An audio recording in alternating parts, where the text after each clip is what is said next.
Titringayan kahapon. Kaya lang, sumalpok na yung isa. Napulot doon sa kalsada sa kabila. Napulot ng rider.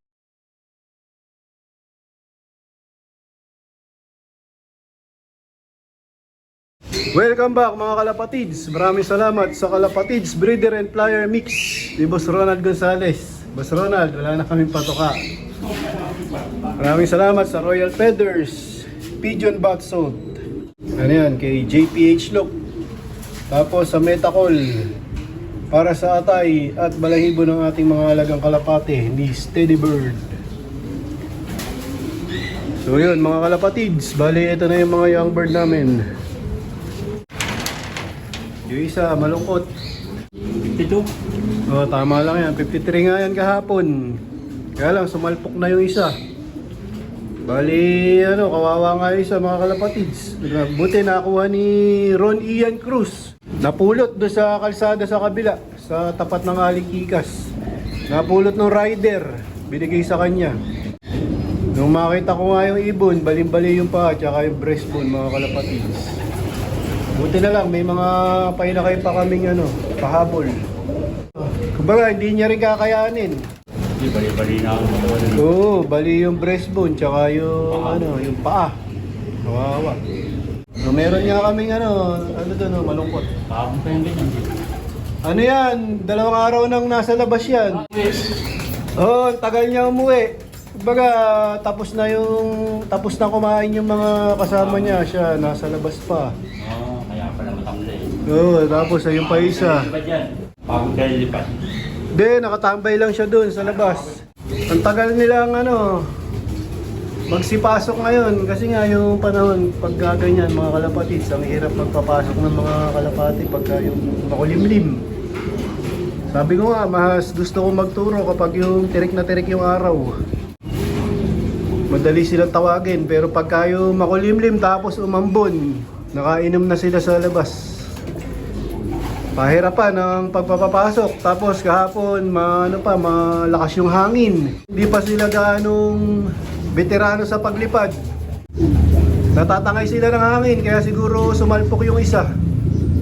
Yan, meron na ako isang casualty na nabawas.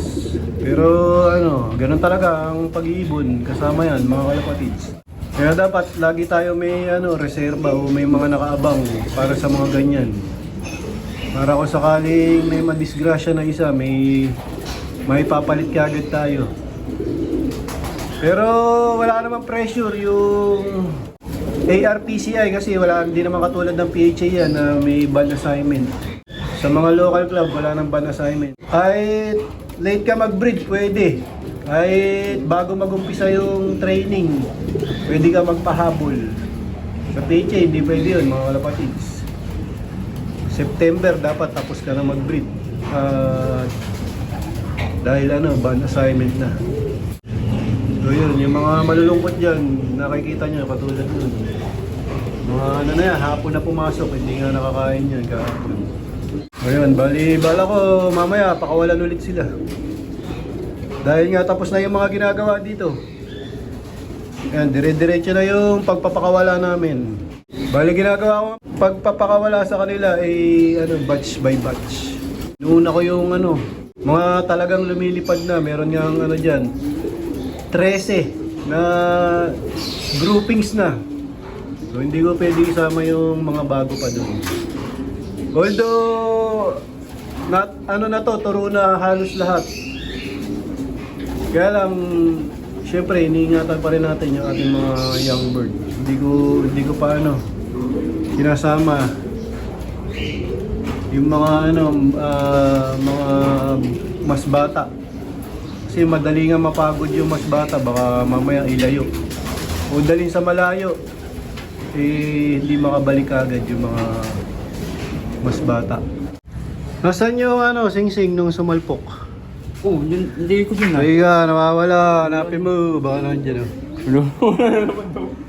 So yun nga sinasabi ko mga kalapatids, dapat meron tayong mga nakaabang.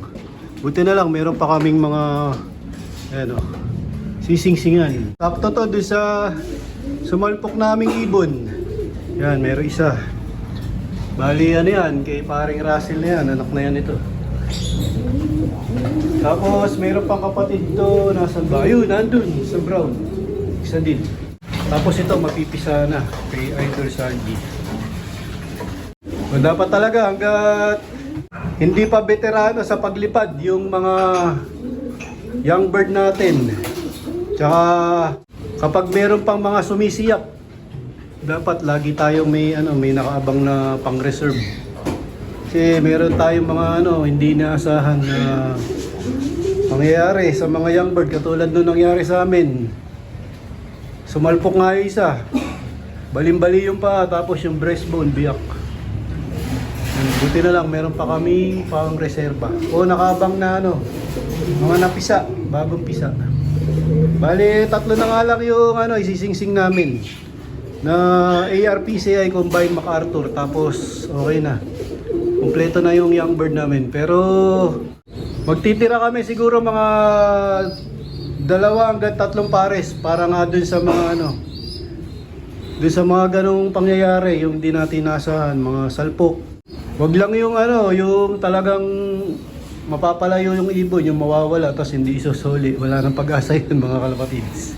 Sa mga gusto nga sumubok ng red drops mga kalapatids, i-PM nyo lang ako. Malaking tulong to sa sa pagkakalapati namin dahil hindi na kami nagpapaligo isa-isa.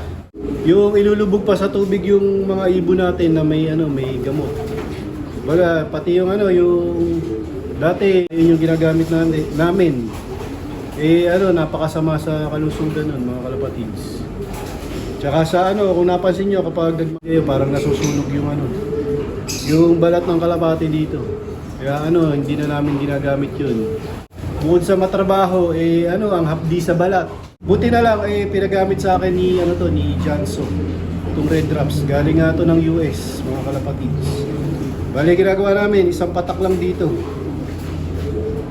Dito sa batok ng inakay. O para sigurado, para sure kayo, pwede rin isa sa batok dito, isa dito.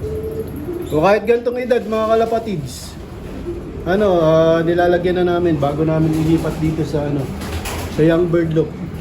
Bali yung gantong mga ibon niya na galing sa pugad, ang daming niyan, yung parang kuto na mahaba, tapos pag dinikit mo dito sa damit, ang dami mong mga mapapansin na kuto dito.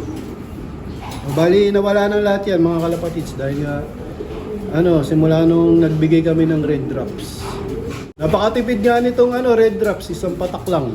Tapos 6 months ang effective niya o effectivity niya sa ibon. Tapos yung ganitong 10 ml, halos napatakan na namin lahat yung mga ibon namin. Ito may natira pa 100, may higit. Tapos hanggang ngayon yung mga young bird namin na inilalagay dito, mga panlaban, kahit gantong edad, napapatakan na namin. So napaka-safe niya mga kalapatids. Tapos hindi matrabaho, hindi na kayo magpapaligo isa-isa. Saka hindi na hapdi yung kamay nyo. So sa mga gustong sumubok mga kalapatids, PM nyo lang ako. Red drops. Napaka tipid, tapos malaking tulong to para sa ating mga pansier. Hindi na tayo magpapaligo ng isa-isa ang ating mga alagang kalapati. Sa mga gusto lang sumubok, PM nyo lang ako mga kalapatids sa aking page. Kahit dun sa FB account mga kalapatids.